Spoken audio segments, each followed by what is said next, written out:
दोस्तों जय Hind. Welcome to science lab classes. दोस्तों आज एक इम्पॉर्टेंट महत्वपूर्ण टॉपिक्स पढ़ने वाले हैं, रेडियो एक्टिव एलिमेंट। आप जानते हैं कि हम लोगों ने रेडियो एक्टिव एलिमेंट को स्टार्ट किया था और इसमें हम लोगों ने बहुत सारी चीज़ें पढ़ ली थी। आज हम लोग को इसमें बहुत ही इंपॉर्टेंट चीज़ पढ़नी है, control chain reaction, uncontrol chain reaction. ये क्या होती है, जिसे हिंदी में हम लोग बोलते हैं अनियंत्रित श्रृंखला अभिक्रिया। ये जो रिएक्शन होती है बहुत ही ज्यादा इंपॉर्टेंट होती है। इससे हम इस टॉपिक में से आपको हम बताएंगे इसमें कैसे किस प्रकार के क्वेश्चन पूछे जाते हैं एग्जाम से। तो वीडियो को पूरा देखिएगा। चैनल पे अगर नए हो तो चैनल को सब्सक्राइब कीजिएगा, वीडियो को लाइक कीजिएगा एंड शेयर भी कीजिएगा। तो देखते हैं हम लोगों ने सबसे पहले कुछ बेसिक सी बात है उनको हम लोग सबसे पहले देखते हैं अच्छे से। देखो तो यहाँ पे दिया हुआ है कि इंडिया में यानी कि हमारे भारत में, ठीक है, भारत में रेडियो एक्टिव जो एलिमेंट होता है यानी कि रेडियो धर्मी जो तत्व होता है वो कहाँ कहाँ पाया जाता है। ठीक है, देखो थोरियम पाया जाता है। कौन सा एलिमेंट होता है वो थोरियम होता है, याद रखना। ये केरला और झारखंड में सबसे ज्यादा पाया जाने वाला एलिमेंट होता है जिसका नाम है थोरियम, जिसका प्रतीक होता है TH। ये क्या होता है, रेडियो एक्टिव एलिमेंट होता है, ये बात याद रखना। उसके बाद एक चीज और याद रखना आप लोग, ये किस अयस्क के रूप में पाया जाता है, याद रखना मोनोजाइट के रूप में पाया जाता है। ठीक है, थोरियम किसके रूप में पाया जाता है, मोनोजाइट के रूप में। यानी कि मोनोजाइट का निष्कर्षण होता है, कॉन्ट्रैक्शन होता है, बहुत सारे प्रोसेस से गुजारा जाता है इस ओर को, तब जाके हमें रेडियो एक्टिव एलिमेंट यानी कि थोरियम प्राप्त होता है। अब आगे देखो, अब यहाँ पे क्या आती है, जो यूरेनियम है। अब यूरेनियम तो भारत में होता नहीं है ना, ये हम लोग बाहर से क्या करते हैं, एक्सपोर्ट इंपोर्ट करते हैं। यानी कि हम थोरियम को देते हैं और यूरेनियम को क्या करते हैं, लेते हैं। यानी कि कहाँ कहाँ से आता है, ऑस्ट्रेलिया में होता है सबसे ज्यादा, और कहाँ पे, रशिया में होता है। कहाँ पे होता है, ऑस्ट्रेलिया और रशिया। अब देखो अनकंट्रोल चेन रिएक्शन, ये बहुत ही इंपॉर्टेंट होता है, जिसको ध्यान समझना, जिसे हिंदी बोलते हैं अनियंत्रित श्रृंखला अभिक्रिया। मेरी बात ध्यान सुनो, जो अनकंट्रोल चेन रिएक्शन होती है उसमें न्यूक्लियर फ्यूजन रिएक्शन होती है। कौन सी रिएक्शन होती है, नाभिकीय विखंडन अभिक्रिया। कैसे अभिक्रिया, न्यूक्लियर फ्यूजन रिएक्शन। ये न्यूक्लियर फ्यूजन जो रिएक्शन होती है ये यूरेनियम के साथ कराई जाती है। देखो कैसे कराई जाती है, जब यूरेनियम 92 और परमाणु क्रमांक 92 और परमाणु क्रमांक 235 को न्यूट्रॉनों के साथ बमबारी कराई जाती है। यानी कहने मतलब क्या है, जब यूरेनियम को, रेडियो एक्टिव एलिमेंट को न्यूट्रॉनों के साथ रिएक्शन कराई जाती है तो यहाँ पर एनर्जी बनती है और यहाँ पे बेरियम बनता है और क्रिप्टॉन बनता है। बेरियम का परमाणु क्रमांक 56 और परमाणु क्रमांक 41, और क्या बनता है, क्रिप्टॉन। क्रिप्टॉन एक क्या होती है, नोबल गैस के नाम से इसे जानते हैं। ठीक है, तो 36 और 92, और यहाँ पे न्यूट्रॉन्स बनते हैं। क्या बनते हैं, न्यूट्रॉन्स बनते हैं, और यहाँ पे बनती है एनर्जी। ये एनर्जी बहुत ही ज्यादा इंपॉर्टेंट होती है। ये एनर्जी इतनी अधिक फैल जाती है कि इसको कंट्रोल करना बहुत ही मुश्किल हो जाता है। अब देखो कैसे इसको हम लोग रिएक्शन के द्वारा समझते हैं, ध्यान से समझो।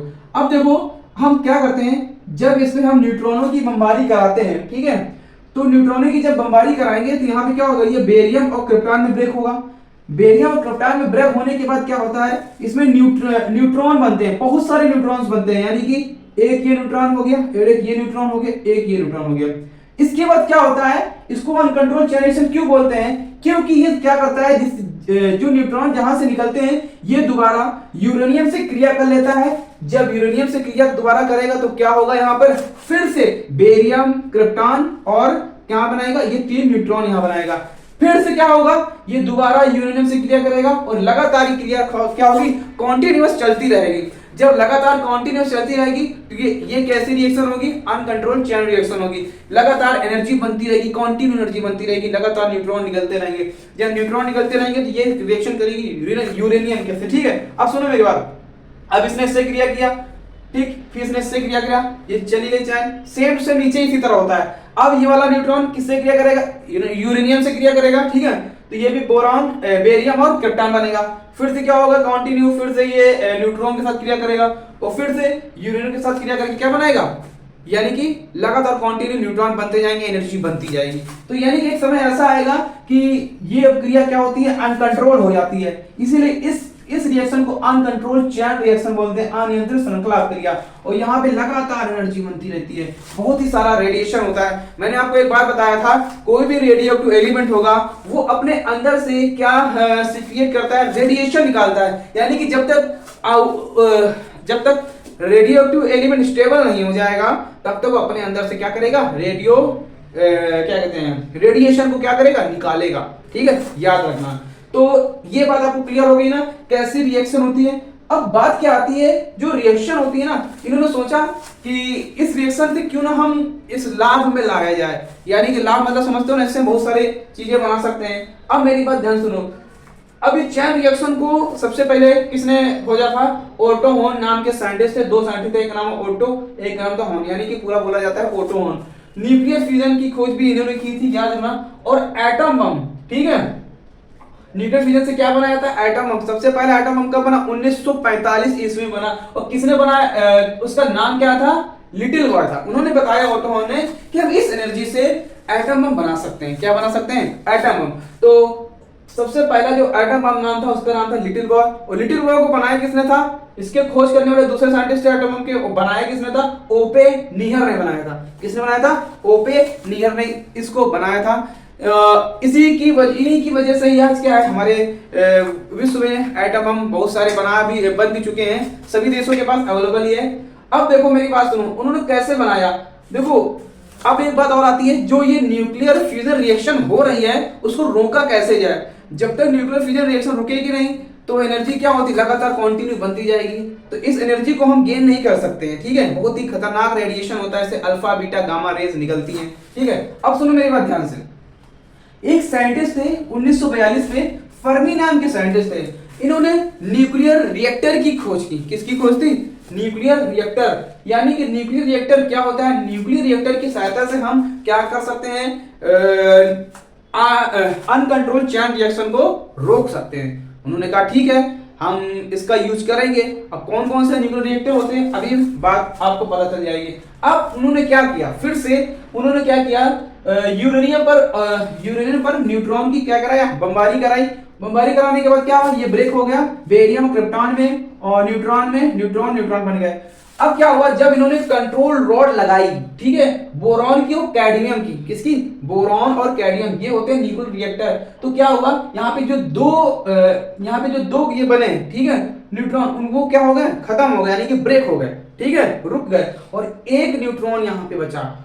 उस न्यूट्रॉन को फिर से यूरेनियम के साथ रिएक्शन उसने किया, तो फिर से क्या हुआ, दोबारा फिर से यहाँ पे 3 बने, ठीक है, तो 2 को फिर से क्या कर दिया गया? ब्रेक कर दिया गया, ठीक है, और फिर से एक को रोक लिया गया, ठीक है। देखो अब क्या हुआ, एक न्यूट्रॉन है, एक न्यूट्रॉन से एनर्जी क्या होगी?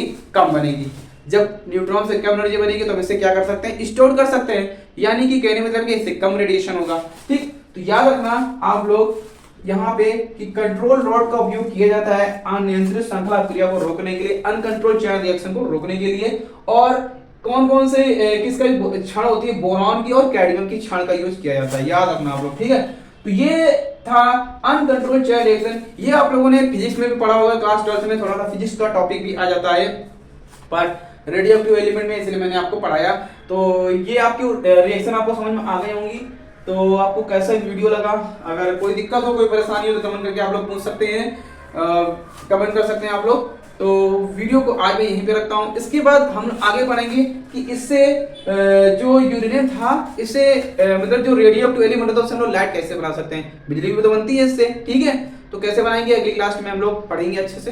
तो एग्जाम में क्वेश्चन कौन कौन से आते हैं? कंट्रोल याद रखना है, फर्मी ने इसकी खोज की थी। और कौन से रिएक्शन को रोकने के लिए किस क्षण का यूज किया जाता है? बोरॉन और कैडमियम का, ठीक है। और दूसरी बात क्या है, ओटो हॉर्न ने क्या किया था? न्यूक्लियर फ्यूजन की खोज की थी, एटम बम की, ठीक है। याद रखना इंडिया में थोरियम सबसे ज्यादा पाया जाता है, किसके रूप में पाया जाता है? मोनोजाइट के रूप में पाया जाता है, अयस्क होता है मोनोजाइट। कहाँ पे? झारखंड और केरला में। और यूरेनियम ऑस्ट्रेलिया और रशिया से। बस इतना चीज याद रखना। और ये भी याद रखना, यूरेनियम को जब इसके साथ रिएक्शन होती है न्यूट्रॉन के साथ, यहाँ पे क्या बनता है?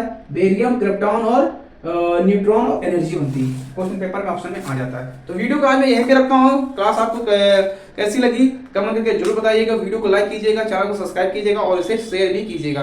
तो आज के लिए जय हिंद, जय भारत, वंदे मातरम।